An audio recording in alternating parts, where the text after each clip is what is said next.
ఆర్థిక సమస్యల నుంచి బయటపడాలంటే ఏం చేయాలి? సర్వసాధారణంగా ఎంత ప్రయత్నం చేసినా లక్ష్మీదేవి ఎప్పుడు రాదంటే, మంచి కాలేజీలో సీట్లు రావాలన్నా, మంచిగా వాళ్ళు ఉన్నత విద్యల్లో రాణించాలన్నా ఏ దేవతని ఆరాధించాలి? ఎవరైతే విద్యలో బాగా రాణించాలనుకుంటారో అటువంటి వాళ్ళు సంస్కారం విలువలు పెరగాలంటే ఏం చేయాలి? సమస్యలు శరీరం నుంచి ఉత్పత్తి అయినప్పుడు పరిష్కారం కూడా శరీరంలోనే ఉంటుంది. చాలామంది కష్టం ద్వారా, భయం ద్వారా దేవుణ్ణి ఆశ్రయిస్తున్నారే కానీ భూత ప్రేత పిశాచ ఇట్లాంటి భయాందోళనలు ఉంటాయి. వాటి నుంచి బయటపడాలంటే ఏం చేయాలి? కొన్ని నక్షత్రాల్లో కొన్ని సమయాల్లో భూత ప్రేత పిశాచ గణాలు చిన్నపిల్లల దగ్గరికి రాకుండా ఉండడానికి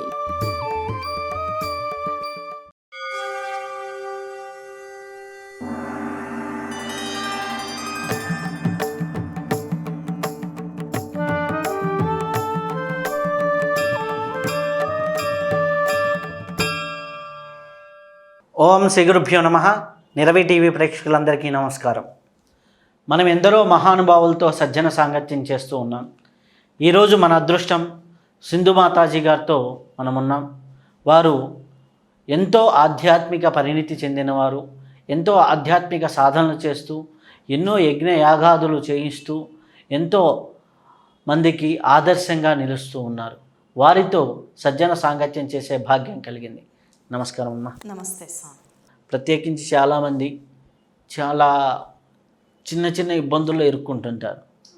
వారికి ఇంట్లో ఉండి చేసుకునే ఉపాయాలు, ముఖ్యంగా ఆర్థిక సమస్య. ఈరోజు ఇంత ముందర రోజుల్లో అంటే ఒక 20 సంవత్సరాల కాలం ఒక 6 నెలలు ఉద్యోగం లేకపోతే హ్యాపీగా బతికిన సందర్భాలు ఉంటాయి. కానీ ఈరోజు ఉద్యోగం లేకుండా 6 వారాలు కూడా సరే ఉండలేని పరిస్థితి. సో ఆర్థిక సమస్యల నుంచి బయటపడాలంటే ఏం చేయాలి? ఓం శ్రీ గురుభ్యో నమః. ఓం శ్రీ మాత్రే నమః. సాధారణంగా ఆర్థిక సమస్యలు అనేవి లక్ష్మీ శక్తితో ముడిపడి ఉంటాయి. సర్వసాధారణంగా లక్ష్మి ఎవరి పత్ని? మహావిష్ణు పత్ని. కలియుగ భగవంతుడైన శ్రీమన్నారాయణుడు వెంకటేశ్వర స్వామి రూపంలో తిరుమలలో ఉన్నాడన్నమాట. సర్వసాధారణంగా ఎంత ప్రయత్నం చేసినా లక్ష్మీదేవి ఎప్పుడు రాదంటే, తిరుమలకి వెళ్ళినప్పుడంతా మొక్కుబడులు మొక్కుంటూ ఉంటారు. చాలామంది మొక్కుబడులు తీర్చరన్నమాట. మొక్కుబడులు తీర్చినప్పుడు వాళ్ళ పనులు జరిగి ఎన్ని పూజలు చేసినా ఏం చేసినా వాళ్ళు అనేది నెరవేరవు. ఖచ్చితంగా ఫస్ట్ తిరుమలలో మొక్కుబడులు అనేవి ఖచ్చితంగా తీర్చేయాలి. 2, ఇంటి ముందు తెలుసుకోవటం అనేది చాలా వరకు తగ్గించేస్తున్నారు. మాకు స్థలాలు లేదనో ఏదో ఒక విధంగా ఏర్పాటు చేసుకోవాల్సి ఉంటుంది ఇంటి ముందర తులసి కోట. అలాగే ఇంటి ముందర కడప లక్ష్మి, అక్కడే శ్రీమన్నారాయణ లక్ష్మి నివసిస్తారు అని శాస్త్రవచనం అన్నమాట. కడపకి ఖచ్చితంగా పసుపు రాయటం, కనీసం నెలకు ఒక్కసారైనా శుభ్రపరచుకోవడం అనేది చేయాల్సి ఉంటుంది. ఇంట్లో మనశ్శాంతిగా ఉండాలనన్నా, నెగిటివ్ వైబ్రేషన్స్ ఉన్నప్పుడు ఎంత ప్రయత్నించినా కూడా లక్ష్మి ఇంట్లోకి రావటం అనేది జరగదు. ఫస్ట్ ఇంట్లో ఉన్న స్త్రీ స్టేబుల్గా ఉండాలి, మనశ్శాంతిగా ప్రశాంతంగా ఉంటూ తన ఆనందంగా ఉంటే ఇల్లు చక్కటి వాతావరణంలో ఉంటుంది. ఎప్పుడైతే ఇంట్లో ఉన్న స్త్రీ ఎక్కువగా ఎమోషన్స్తో ఉంటుందో, దుఃఖానికి లోనవుతూ ఉంటుందో, సవ్యమైన భావన అవస్థలలో ఎప్పుడైతే ఉండదో, ఖచ్చితంగా ఆ కుటుంబం అనేది నిలబడాలన్నా కూలిపోవాలన్నా ఇంటి స్త్రీ మీద ఆధారపడి ఉంటుందన్నమాట. ఇంట్లో స్త్రీలకి ఖచ్చితంగా ఈ మధ్య ఆధిపత్య ధోరణి అనేది ఉన్నప్పుడు గృహస్థులైనటువంటి అంటే ఇంట్లో ఉన్న పురుషులకు కానీ భర్తకి పిల్లలకి అన్నీ చేస్తూ ఉన్నప్పుడు కొంచెం అన్బ్యాలెన్స్నెస్లో గొడవలు ఉంటూ ఉంటాయి. అప్పుడు సర్దుకొని పోతూ ఖచ్చితంగా ఇటువంటి స్త్రీలు లలిత ఆరాధన అనేది చేయాల్సి ఉంటుంది. శ్రీచక్ర ఆరాధన, లలితాదేవికి కానీ శ్రీ మహాలక్ష్మికి కానీ కుంకుమార్చనలు చేయడం ద్వారా ఇంట్లో సరైనటువంటి పాజిటివ్ ఎన్విరాన్మెంట్ అనేది ఏర్పడుతుంది. ఎప్పుడైనా ఇంట్లో ఒక స్త్రీ ప్రశాంతమైన వాతావరణాన్ని ఏర్పరచుకోవాల్సి ఉంటుంది. ప్రశాంతమైన వాతావరణం అనేది ఎప్పుడు మిస్ అవుతుందంటే, స్త్రీ సుఖంగా లేనప్పుడు, సరైన భావన అవస్థల్లో ఉన్నప్పుడు, ఎక్కువగా ఈ టీవీ సీరియల్స్ చూస్తూ ఎమోషన్స్కి లోన్ అవుతూ ఉంటారు. ఆ ప్రభావం ఎక్కువగా పడుతూ ఉంటుందన్నమాట. ఈ టీవీ సీరియల్స్ తగ్గించి కొంచెం లలితా సహస్రనామాలు ప్రాక్టీస్ చేయడం ద్వారా భార్య మాట భర్త వినడు అని చెప్పి చాలామంది అడుగుతూ ఉంటారు నన్ను. ఎవరైతే భర్త వినడో అటువంటి స్త్రీలు లలితా సహస్రనామాలు పారాయణం చేయడం ద్వారా ఖచ్చితంగా వాళ్ళ భర్త అనేది వాళ్ళ మాట వింటారన్నమాట. ఎందుకంటే లలితా సహస్రనామం ఏ స్త్రీ అయితే జపం చేస్తుందో ఆ స్త్రీ ఖచ్చితంగా తన భర్తకి అందంగా కనిపిస్తుంది, ఎదుటి వ్యక్తికి తల్లిలాగా కనిపిస్తుంది అన్నమాట. కేవలం లలితా ఉపాసనలో మాత్రమే అటువంటి గొప్ప శక్తి ఉంది. ఎదుటి వ్యక్తికి మాతృమూర్తిగా కనిపించడం, భర్తకు మాత్రం అందంగా కనిపించగలిగినటువంటి శక్తి. ఎవరైతే లలితా సహస్రనామాలతో కుంకుమార్చనలు చేస్తారో అటువంటి వారికి అఖండమైన ఐశ్వర్యం అనేది రావడం జరుగుతుంది. వీలైతే భూప్రస్థారం కానీ చిన్న సైజులో ఉన్న మేరు ప్రస్థారం కానీ తెచ్చి ఇంట్లో పెట్టుకొని వారానికి 2 సార్లు కుంకుమార్చనలు నిర్వహించడం ద్వారా ఆ ఇల్లు ప్రశాంతంగా ఉండి, తనలో తేజస్సు ఉండి, తనలో స్టెబిలిటీ ఉండి, పిల్లలు చక్కగా చదువుకోవడం కానీ, భర్త వ్యాపారంలో రాణించడం కానీ, ఉద్యోగంలో రాణించడం కానీ జరుగుతుందన్నమాట. కాబట్టి ఆ ఇల్లు ఎదగాలన్నా కూలిపోవాలన్నా ఆ స్త్రీ చేతుల్లోనే ఉంటుంది. ఇప్పుడు చాలామంది ఇప్పుడు కుటుంబం గురించి చెప్పారు కాబట్టి కుటుంబ వాతావరణంలో చాలామంది ఇప్పుడు ఏమైపోతున్నారు, అత్తా కోడళ్ళు, ఆడబడుచు, లేకపోతే భర్త, ఎక్కడి నుంచో ఒక చోట నుంచి ఏదో ఒక క్యారెక్టర్ సరిగ్గా లేకపోవడం, అంటే సీరియల్ క్యారెక్టర్లు అనుకోండి, ఖచ్చితంగా ఎక్కడో ఒక చోట అశాంతి అనేది నెలకొంటుంది. అలాంటి కుటుంబంలో శాంతియుతంగా ఉండాలి, లేకపోతే ఎటువంటి ఈ యొక్క ఒకరి మీద ఒకరు స్కెచ్లు వేసుకొని వాడు నాశనం అవ్వాలని వీడి నాశనం, ఇద్దరం కలిసి ఎదగదామని అనుకోరు. కానీ ఇట్లాంటి భావజాలం ఉన్నటువంటి కుటుంబంలో ఆ కుటుంబాన్ని సరిచేయాలంటే ఏం చేయాలి? ఖచ్చితంగా అటువంటి కుటుంబాలను సరిచేయాలన్నా కూడా పురుషుడి చేతిలోనూ ఉంటుంది, స్త్రీ చేతుల్లోనూ ఉంటుంది. ఒకటి, పురుషుడు అత్యధికమైన ప్రేమని స్త్రీ మీద చూపించడం ద్వారా స్త్రీ ఖచ్చితంగా బెండ్ అవుతుంది. ఎటువంటి క్రూరత్వం కలిగిన స్త్రీ అన్నా పురుషుడి ప్రేమతో మార్చుకోవచ్చు. పురుషుడికి ఓర్పు ఉండాలి, ఎమోషన్స్కి వెళ్ళకూడదన్నమాట. అటువంటి పురుషుడు ఉన్నప్పుడు ఖచ్చితంగా ఆ కుటుంబ వ్యవస్థ అనేది బ్యాలెన్స్డ్గా ఉంటుంది. ఎవరికి ఇవ్వాల్సినటువంటి ఇంపార్టెన్స్ వాళ్ళకి ఇస్తూ, ఎవరిని తగ్గకుండా చూసుకుంటూ బ్యాలెన్స్డ్గా నడుపుకుంటూ వెళ్ళాలి ఆ కుటుంబాన్ని అనేది. ఆ స్త్రీ కూడా అన్యంగా చూడకూడదు తన కుటుంబాన్ని. ఇప్పుడు చాలా ఉమ్మడి కుటుంబాల నుంచి మైక్రో ఫ్యామిలీస్ అయిపోయాయి. మైక్రో ఫ్యామిలీస్ నుంచి కూడా పెద్దవాళ్ళు ఉంటే ఆశ్రమాలకి, వృద్ధాశ్రమాలకి పంపించేస్తున్నారన్నమాట. ఆ విధంగా ఇంతకుముందు ఇంట్లో చిన్నపిల్లలు ఉన్నప్పుడు పెద్దవాళ్ళ పర్యవేక్షణలో పెరిగేవాళ్ళు, పెద్దవాళ్ళ రక్షణలో. ఇప్పుడేంటి, చిన్నపిల్లలు డ్రగ్స్కి అలవాటు పడిపోతున్నారు, మొబైల్ ఫోన్స్కి అలవాటు పడిపోతున్నారు, ఎక్కువగా 10th క్లాస్లోనే డ్రింక్స్కి అలవాటు పడిపోతున్నారు. స్త్రీలే కావచ్చు, పురుషులే కావచ్చు, చిన్న వయసులోనే ఈ విధంగా యువత అనేది చాలా వేగంగా నిర్వీర్యమైపోతుంది. ఎందుకంటే ఈ కూలిపోయిన అటువంటి కుటుంబ వ్యవస్థ కూడా దీనికి పరోక్షంగా కారణం అన్నమాట. ఇద్దరు ఉద్యోగాలు చేసుకోవటం. స్త్రీ యొక్క భావన ఏంటి, పురుషుడు చులకనగా చూస్తాడు, నేను సంపాదిస్తున్నాను కదా, నువ్వు ఇంట్లో వంట చేస్తున్నావని. అప్పుడు ఈమెలో స్వతంత్ర భావాలు అనేది పెరుగుతాయి. ఖచ్చితంగా ఒక స్త్రీకి తనకి ఇవ్వాల్సిన డబ్బులు కానీ మెయింటెనెన్స్ కానీ ఇవ్వకుండా నేను సంపాదిస్తున్నాను, నువ్వు ఇంట్లో కూర్చొని తింటున్నావు, అటువంటి అహంకార భావంతో ఉన్నప్పుడు స్త్రీ ఇండివిజువాలిటీ కోరుకుంటుంది బయటికి వెళ్ళి, తనకు విలువ లేనప్పుడు. అలాంటప్పుడు ఏంటంటే పిల్లలు ఇక్కడ నిర్వీర్యం అయిపోతున్నారు. ఎవరికి వాళ్ళకి ప్రైవసీ దొరకడం, పర్యవేక్షణ లేకపోవటం, పెద్దవాళ్ళ మీద ప్రేమ గౌరవం అనేది లేకపోవటం. వీళ్ళెవరు, పిల్లలు ఇంకా వీళ్ళని చూసి నేర్చుకుంటారు కదా. కాబట్టి స్త్రీ పురుషులు ఇద్దరు కూడా ఈ విషయాలన్నీ గమనించుకుంటూ రావాలి ఖచ్చితంగా. అయితే అమ్మ, చాలామంది ఫ్రెండ్స్ మధ్య కానీ విభేదాలు వస్తూ ఉంటాయి, స్నేహితుల మధ్య విభేదాలు, అది వ్యాపార రంగంలో కావచ్చు, అలాగే ఉంటుంది. అలాగే అన్నదమ్ముల మధ్య కూడా విభేదాలు వస్తాయి. వీళ్ళు ఏ దేవతని సాధన చేస్తే, ఇప్పుడు అన్నకు ఉంటుంది తమ్ముడితో కలిసి ఉండాలని, ఒక ఫ్రెండ్కి ఉంటుంది ఇంకో ఫ్రెండ్తో కలిసి ఉండాలని, ఎక్కడో చిన్న చిన్న ఈగో ప్రాబ్లమ్స్ వస్తాయి. అట్లాంటప్పుడు వీళ్ళు ఏ దేవత ఆరాధన చేస్తే వాళ్ళకి ఆ మధ్య ఈగో ప్రాబ్లమ్స్ క్లియర్ అయ్యి అన్యోన్యంగా ఉంటారు, ఆ ఫ్రెండ్షిప్ చెడకుండా ఉంటుంది? ఖచ్చితంగా శ్రీకృష్ణుని ఆరాధించాలి. శ్రీకృష్ణుని ఎవరైతే ఆరాధించగలడో అటువంటి వ్యక్తి ఎదుటి వ్యక్తికి కూడా ద్వేషాన్ని చూపించినా కూడా ఫస్ట్ జ్ఞానాన్ని ప్రసాదిస్తాడు. అంటే నువ్వు ఇలా తప్పు చేస్తున్నావు, ఇది కరెక్ట్, ఈ దారిలో వెళ్తే నువ్వు ఖచ్చితంగా బాగుపడతావు. ఒక అర్జునుడికి శ్రీకృష్ణ పరమాత్మ ఏ విధంగా అయితే బోధించాడో ఆ విధంగా జ్ఞానాన్ని ఇవ్వగలుగుతారన్నమాట. ఖచ్చితంగా జ్ఞానం లభించినప్పుడు ఒక వ్యక్తి మంచి వ్యక్తి అయితే ఖచ్చితంగా మారుతాడు. మూర్ఖత్వం కలిగిన వ్యక్తిని వదిలేయడం బెస్ట్ అన్నమాట. ఇప్పుడు శిశుపాలుడు ఏ విధంగా అయితే శ్రీకృష్ణుడితో ప్రవర్తించాడో అటువంటి ఫ్రెండ్షిప్ అవసరం లేదు కదా. కాబట్టి అర్జునుడు లాంటి ఫ్రెండ్ అయితే ఖచ్చితంగా వింటాడు. శ్రీకృష్ణ ఉపాసన చేసినప్పుడు ఎవరు పక్కన ఉంచాలి, ఏ ఫ్రెండ్ని దూరంగా ఉంచాలనేది కృష్ణుడే నిర్ణయిస్తారనమాట. కృష్ణుడి శక్తి యొక్క కాస్మిక్ ఎనర్జీయే మనలో ఎంటర్ అయ్యి మనం డెసిషన్ తీసుకునే విధంగా ఉంటుంది. ఇంకోటమ్మా, చాలామంది విద్యా విషయాల్లో ఈరోజు విద్య అనేది చాలా కమర్షియల్ అయిపోయింది. వాడికేమో చదువుకునేవాడికి ఏ ఇంజనీరో కావాలంటారు, తండ్రికేమో ఏ మెడికలో కావాలనుకుంటారు. వీళ్ళని తీసుకెళ్ళి అటు ఇటు వేస్తూ ఉంటారు. అనుకున్న రంగాల్లోకి ఈ విద్యార్థులు వెళ్ళాక, అనుకున్న విధంగా లేక, అలాగే ఉన్నతమైనటువంటి విద్యల్లో బ్రేక్స్ రావటం కానివ్వండి. ఇప్పుడు వాడు 10th క్లాస్ వరకు బాగుంటాడు, ఇంజనీరింగ్కి వెళ్ళగానే ఫ్రెండ్స్ ఈ కల్చర్లో పడి స్కోర్లు మార్కులు ఫెయిల్ అవుతుంటారు. ఇలాంటి వాళ్ళు మంచి కాలేజీలో సీట్ రావాలన్నా, మంచిగా వాళ్ళు ఉన్నత విద్యల్లో రాణించాలన్నా ఏ దేవతని ఆరాధించాలి? ఖచ్చితంగా మనం విద్యలోనే కాక బిజినెస్లో కూడా చూసుకున్నప్పుడు, వేద పండితులను కూడా చేసుకున్నప్పుడు ఏంటంటే సంపాదన మూలం ఏంటంటే వాక్కు సరిగ్గా ఎవరికైతే ఉంటుందో, బిజినెస్లో వ్యక్తి ఎవరైతే సరిగ్గా మాట్లాడగలడో, ఎవరైతే సబ్జెక్ట్ని సరిగ్గా ఎక్స్ప్రెస్ చేయగలడో, ఏ వేద పండితుడైతే వేదాన్ని ఫ్లూయెంట్గా మాట్లాడగలడో అటువంటి వాక్కును ప్రసాదించే దేవత దశమహావిద్యలలో తారాదేవి అన్నమాట. ఎవరైతే తారా ఉపాసన చేస్తారో అటువంటి వేద పండితుడికి ఫ్లూయెంట్గా వస్తుంది వేద మంత్రాలు, అప్ అండ్ డౌన్స్.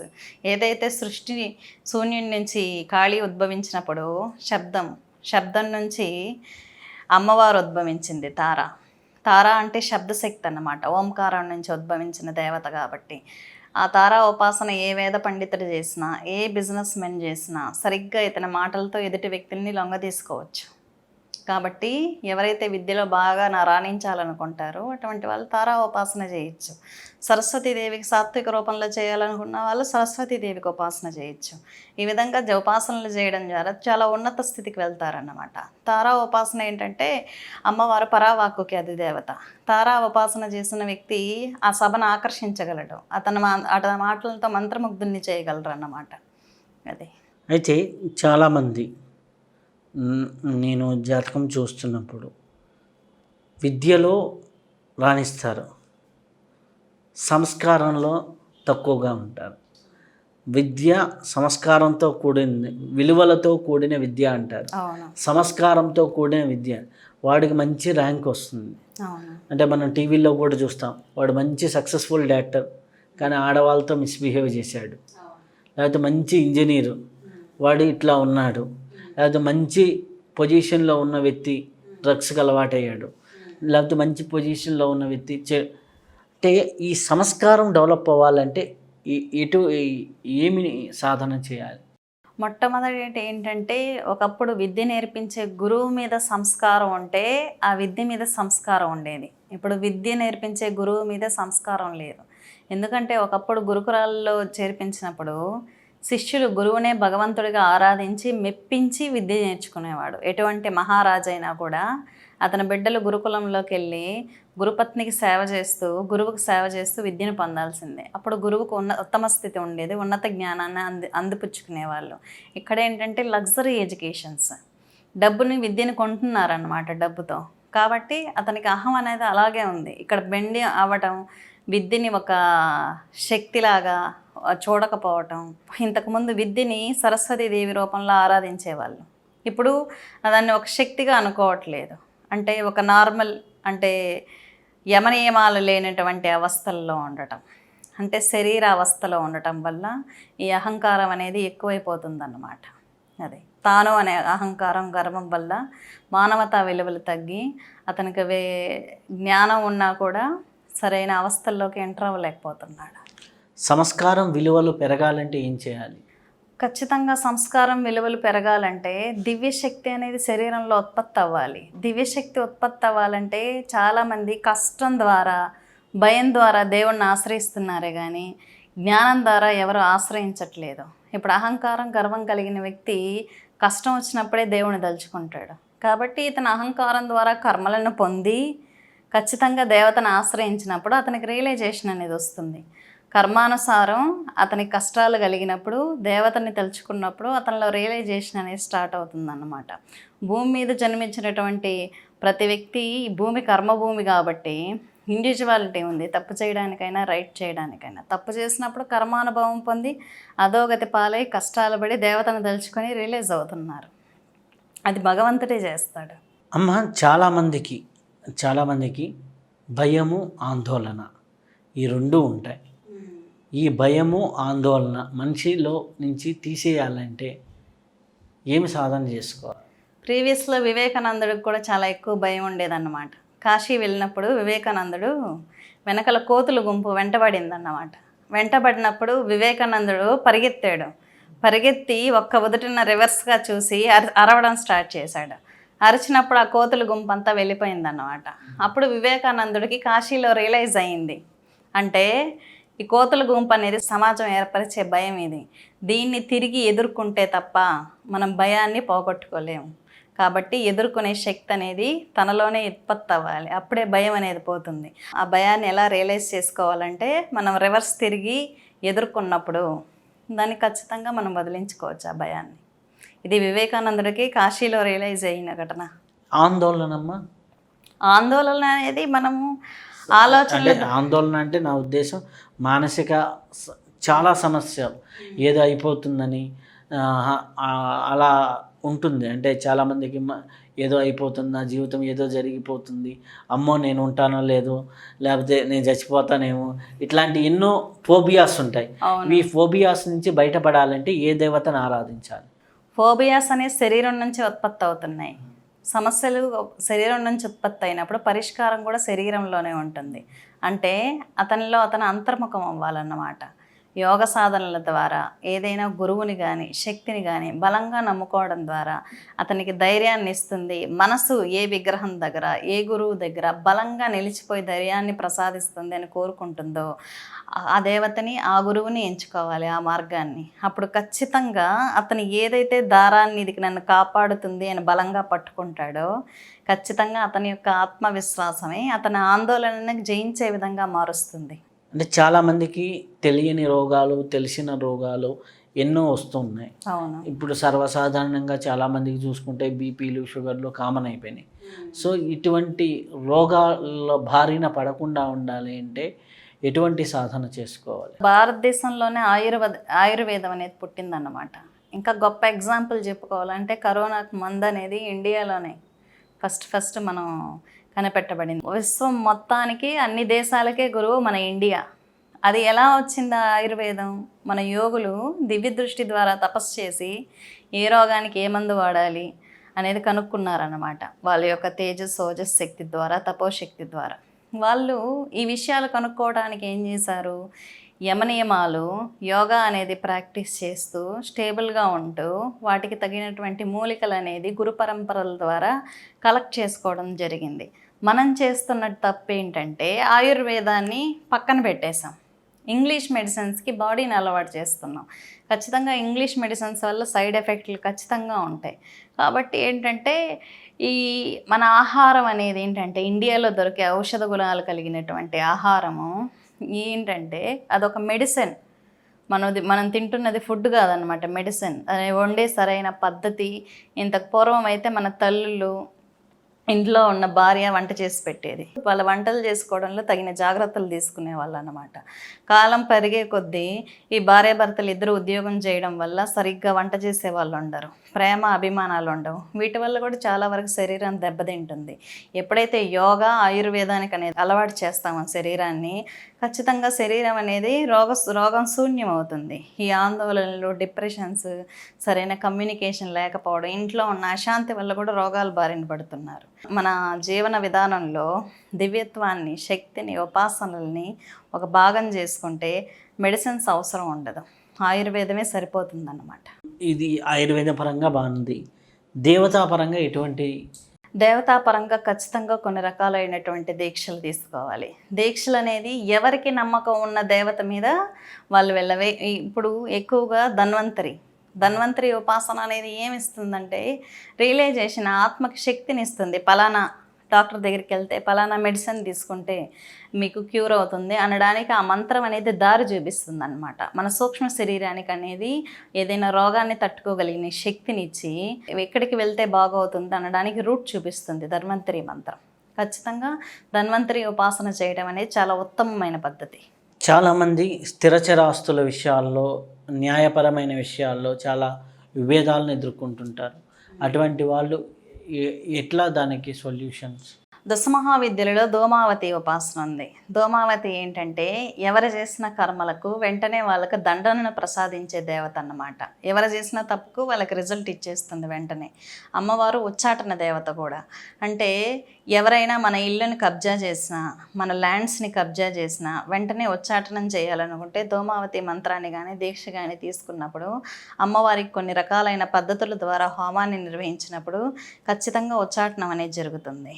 ఇంకా ఎక్కువ మంది లాయర్స్ తప్పుడు కేసులు కొన్ని వాదించాల్సి ఉంటుంది. అటువంటి వారి కర్మలను తగ్గించుకోవడానికి కూడా, కర్మను తొందరగా కరిగించుకోవడానికి కూడా ధూమావతి ఉపాసన అనేది చాలా ఉత్తమమైనదన్నమాట.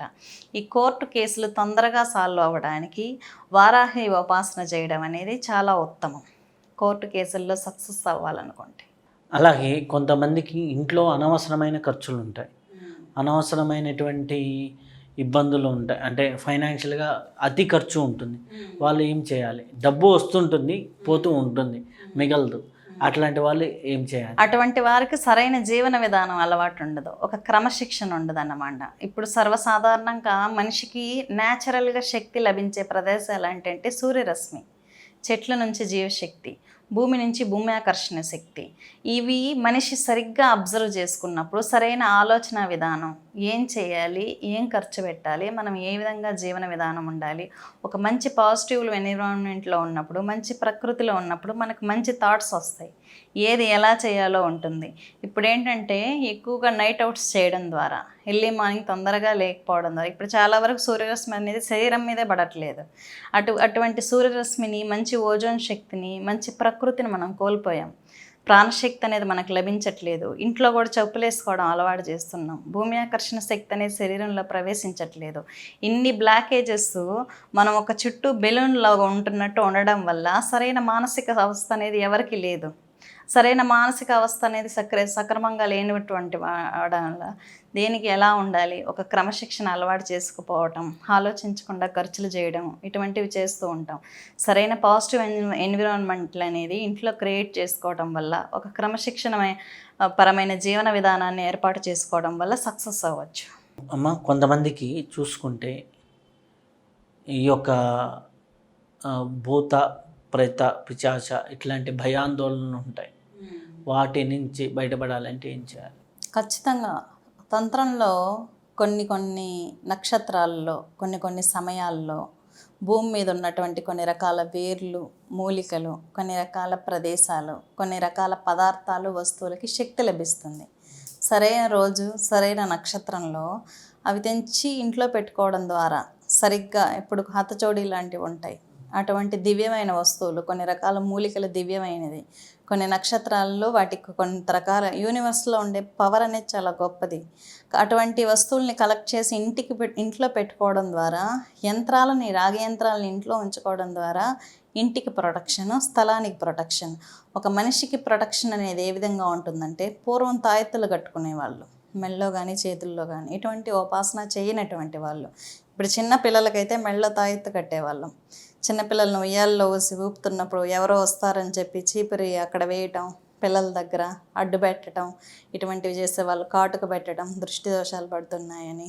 ఇవి ఏంటంటే భూత ప్రేత పిశాచగణాలు చిన్నపిల్లల దగ్గరికి రాకుండా ఉండడానికి, ఇంట్లో ఎవరో ఎంటర్ అవ్వకుండా ఉండడానికి, అటువంటి నెగిటివ్ ఫోర్స్ నుంచి రక్షిస్తూ ఉంటాయన్నమాట. మెయిన్ థింగ్ ఏంటంటే ఏదైనా ఉపాసన తీసుకోవడం ఉత్తమం. ఉపాసన తీసుకోవడం ఇష్టం లేనప్పుడు హనుమాన్ ఆలయాల్లో దేవతలకు సంబంధించినటువంటి సింధూరం కానీ, కుంకుమార్చన చేసినటువంటి సింధూరం కానీ నుదుటిని ధరించడం వల్ల చాలా వరకు శక్తి లభిస్తుంది. తాయెత్తులు కట్టుకోవడం వల్ల కూడా ఖచ్చితంగా శక్తి లభిస్తుంది. ఏదైనా నామజపమైన స్మరించుకుంటూ ఉండడం చాలా ఉత్తమం. అయితే ఒక వ్యక్తి ఆధ్యాత్మికంగా ఉన్నతి సాధించాలంటే ఎలాంటి సాధన చేయాలి? ఖచ్చితంగా తనలో తాను అంతర్ముఖంగా అవ్వడానికి ప్రయత్నం చేయాలి. ఎందుకంటే ఆధ్యాత్మిక సాధన అనేది చాలా వరకు చుట్టూ ఉన్న పరిస్థితులు, సమాజం, వీటి గురించి ఆలోచించడం వల్ల ఎప్పుడూ అంతర్ముఖం కాలేడు. ఎందుకంటే అతని గురించి అతని ఆలోచన ఉండాలి. నాకేం కావాలి, నేనేం చేయాలి, అసలు నేను ఎందుకు పుట్టాను, నేనేం చేయాలి, ఇప్పుడు జంతువులు తింటున్నాయి, మనుషులు తింటున్నారు, వాటికంటే వేరియేషన్ ఏముంది భూమి మీద? అంటే శరీరానికి సంబంధించిన సుఖాలే పర్మనెంటా? వీటి మీద ఒక రియలైజేషన్ అనేది రావాలి. అతనికి ఏం కావాలి ఫస్ట్ తెలియాలి, అంతర్ముఖం ఎలా అవ్వాలో తెలియాలి, అతని జన్మకు కారణం తెలుసుకోవాలన్నమాట. తెలుసుకోవాలన్నప్పుడు చుట్టూ ఉన్న పరిస్థితుల మీద అవగాహన అనేది, ఫోకస్ అనేది తగ్గిస్తూ రావాలి. అరిషడ్ వర్గాల మీద అదుపు తెచ్చుకోవాలన్నమాట. ఎక్కువ మంది ఈ మల్టిపుల్ కాంటాక్ట్స్ వల్ల కూడా ఏంటంటే శక్తిని ఈజీగా కోల్పోతూ ఉంటారు. చాలామంది నన్ను అడుగుతారు, మేము చాలా సాధనలు చేసాం, చాలా పూజలు చేసాం, మాకు రిజల్ట్ రావట్లేదు అని. ఒక మంత్రజపం చేసే వ్యక్తి మల్టిపుల్ కాంటాక్ట్స్ పెట్టుకోవడం వల్ల కూడా చాలా వరకు శక్తిని నష్టపోతూ ఉంటాడు. కానీ జపం చేస్తూ ఉంటూ అది దేవత తప్పే, ఈ దేవత రిజల్ట్ ఇవ్వలేదు అని దేవతల మీద వేసేస్తూ ఉంటారన్నమాట. ఖచ్చితంగా అనేది ఇది మనుషులు చేస్తున్న తప్పే. ఇప్పుడు జంతువులతో బాడీ కాంటాక్ట్ మెయింటైన్ చేయడం వల్ల కూడా మన శక్తి నశిస్తుంది. దాని నుంచి మనం నెగిటివ్ అబ్జర్వ్ చేసేసుకుంటాం. అందుకే ఇంతకు పూర్వం కొన్ని క్రతువులు నిర్వహించుకునేటప్పుడు మన పెద్దవాళ్ళు మడి ఆచారం అనేది ఎందుకు పెట్టారంటే మనలో ఉన్న దివ్యశక్తి నష్టపోకుండా పెట్టారు. కానీ అది సమాజం మారే కొద్దీ అదొక అంటరానితనం అనే ఒక పేరుని తీసుకొచ్చారన్నమాట. అది పొల్యూట్ చేసేసారు. మడి ఆచారం అనేది ఆధ్యాత్మిక వృద్ధి కోసం అనేది పెట్టింది.